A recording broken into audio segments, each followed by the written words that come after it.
Hai, perkenalkan nama saya Filipina Pipin. Di sini kita akan membahas tentang tema selamatkan makhluk hidup, subtema tumbuhan sahabatku, pembelajaran 1. Materi pembelajaran terbagi menjadi 3. Yang pertama, mengenal bagian-bagian tumbuhan jagung. Yang kedua, fotosintesis kupu-kupu. Yang ketiga, mengenal tata surya. Yang pertama, kita mengenal bagian-bagian jagung. Agar lebih jelasnya, kita akan mengamati tumbuhan jagung. Jagung adalah salah satu tanaman yang bisa ditanam di sawah maupun di kebun. Jagung menjadi salah satu komoditas pangan yang bisa dijadikan bahan makanan pokok. Di Indonesia ada nasi jagung yang dijadikan makanan pengganti nasi beras. Nah, jagung ini sama dengan tanaman yang lainnya. Morfologi jagung ini juga memiliki 3 bagian, yaitu bagian akar, bagian batang, serta bagian daun.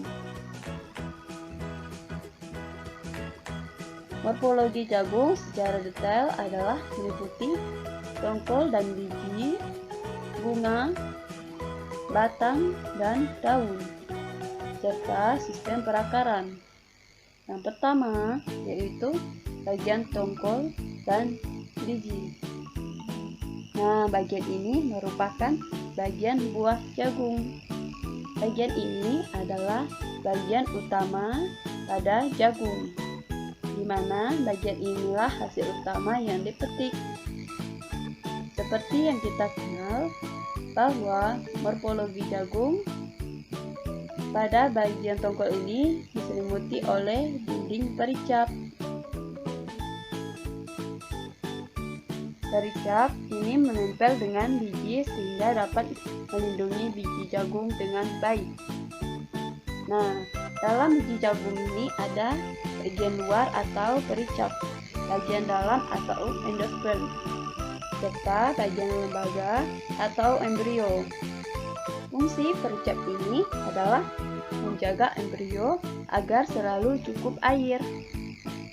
Kemudian, bagian endosperm ini berfungsi sebagai cadangan makanan pada jagung, di mana ada kandungan hati sebanyak 90% dan 10% kandungan zat yang lainnya seperti minyak, protein, dan mineral. Yang kedua yaitu bagian bunga. Jagung juga mempunyai bagian bunga. Bunga yang memang berfungsi sebagai mahkota dari tumbuhan. Walaupun bagian bunga pada jagung tidak berwarna-warni atau semenarik bunga-bunga yang ada di kebun, seperti bunga mawar atau bunga mawar. Yang ketiga, bagian batang dan daun. Batang menjadi bagian morfologi jagung yang berfungsi untuk menopang tubuh tanaman jagung. Bentuk dari batang tanaman jagung adalah tipis, berbuku-buku, berruas, dan bercabang-cabang. Kemudian pada bagian daun, jagung terdiri dari bagian helai daun, pelepah daun, serta bagian ligula. 4. Sistem perakaran. Karena tanaman jagung ini merupakan tanaman dikotil, nah maka akarnya pun dalam bentuk akar serabut. Baik, selanjutnya fotosintesis kupu-kupu. Metamorfosis kupu-kupu termasuk ke dalam metamorfosis sempurna, di mana dalam prosesnya terdiri dari 4 tahap. Pertama yaitu telur, larva, pupa, dan dewasa. Tahap paling awal dalam proses ini adalah kupu-kupu meletakkan telurnya pada ranting dan daun yang disukainya. Umumnya, kupu-kupu ini akan meletakkan telurnya di ujung daun atau di bawah daun. Telur kupu-kupu biasanya membutuhkan waktu sekitar 3-5 hari untuk menetas. Yang kedua yaitu larva atau ulat. Setelah telur menetas, seekor larva atau ulat akan keluar dari cangkang dan mulai mencari makan berupa dedaunan di sekitarnya. Ulat ini juga akan mengalami proses alami pergantian kulit sebanyak 5-6 kali. Nah, setelah ulat merasa cukup untuk makan, ia akan mencari tempat untuk menjadi sebuah kepompong.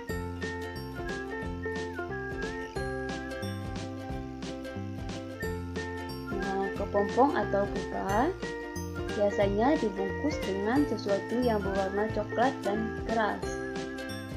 Kepompong akan berpuasa selama 7-20 hari dengan tidak makan dan tidak minum. Waktu kepompong ini biasanya berbeda-beda tergantung spesiesnya. Selanjutnya yaitu kupu-kupu. Kupu-kupu adalah proses sebuah kepompong akan berubah menjadi seekor kupu-kupu yang besar. Pada mulanya, kupu-kupu akan keluar dari kepompong dengan sayap yang masih kecil, kusut, dan basah karena ada cairan. Cairan ini sebenarnya berguna membantu pembesaran sayap kupu-kupu. Cairan ini disebut dengan hemolit.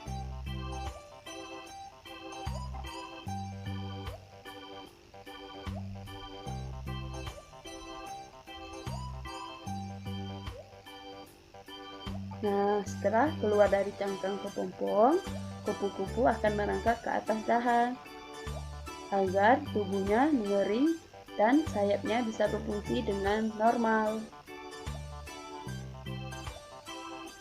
Nah, kupu-kupu ini akan memenuhi kebutuhan makanannya dengan mencari bunga untuk menyerap netralnya. Selanjutnya yaitu materi tata surya. Sistem tata surya adalah susunan benda-benda langit seperti planet, asteroid, dan satelit yang bergerak mengelilingi matahari. Nah, dalam sabuk Orion inilah sistem tata surya terdiri dari matahari, planet-planet, dan benda-benda langit lainnya membentuk susunan teratur. Nah, anggota sistem tata surya ini yang pertama ada matahari. Nah, matahari ini memiliki diameter sekitar 1,4 juta kilometer dengan temperatur permukaan sekitar 1 juta Kelvin. Semakin mendekati inti matahari, suhunya semakin meningkat hingga mencapai 15 juta Kelvin. Nah, di sini terdapat 8 planet yang berputar mengelilingi matahari, seperti yang pertama Merkurius, Venus, Bumi, Mars, Jupiter, Saturnus, Uranus, dan Neptunus. Yang pertama yaitu Merkurius. Nah, Merkurius ini adalah planet yang paling dekat dengan matahari. Jarak dari Merkurius ke matahari hanya sekitar 58 juta kilometer. Selanjutnya yaitu Venus. Venus ini adalah planet kedua terdekat dengan matahari yang berjarak sekitar 108 juta kilometer. Nah, planet Venus ini tidak memiliki satelit seperti Bumi, tetapi Venus adalah benda langit paling terang setelah matahari dan bulan. Nah, yang ketiga yaitu Bumi. Bumi adalah planet ketiga setelah Venus yang mengelilingi matahari dan satu-satunya planet yang memiliki kehidupan. Nah, hal ini ditandai dengan adanya sumber kehidupan berupa air, oksigen, karbon dioksida, lapisan ozon, dan unsur kehidupan lainnya.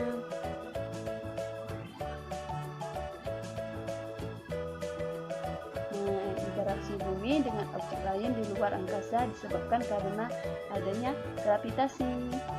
Gravitasi ini yang menyebabkan bumi dapat berinteraksi dengan matahari dan bulan yang merupakan satelit alami bumi. Selanjutnya yaitu Mars.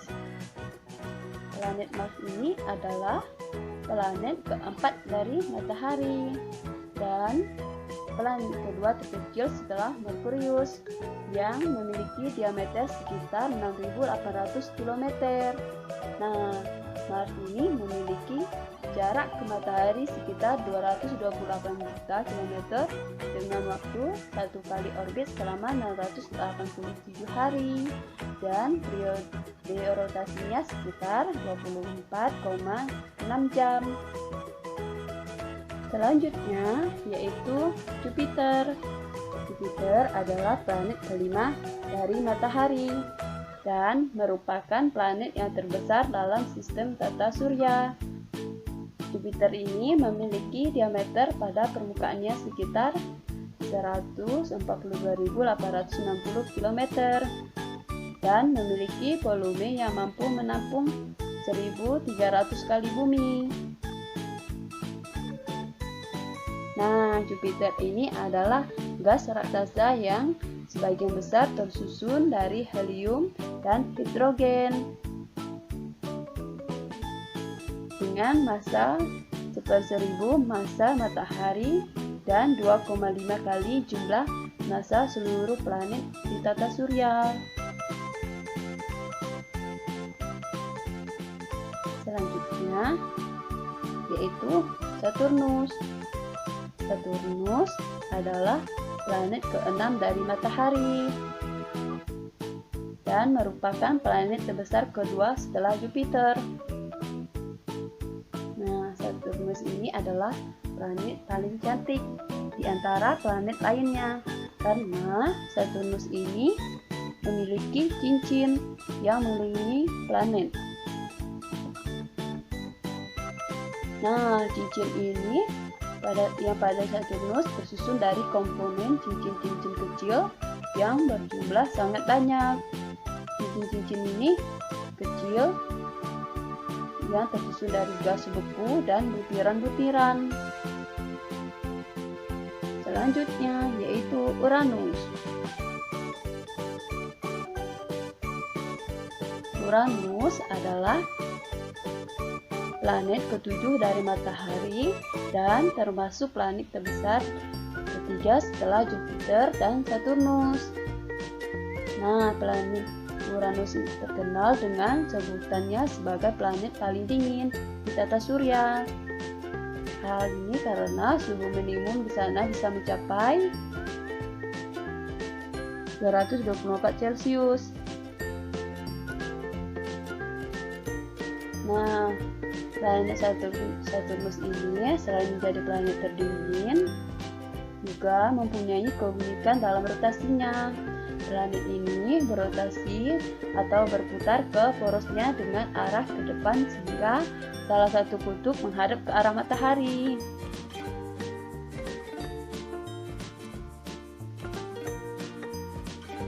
Nah, planet Uranus ini memiliki jarak dari matahari sekitar 2.870 juta kilometer yang mempunyai diameter sekitar 50.100 km.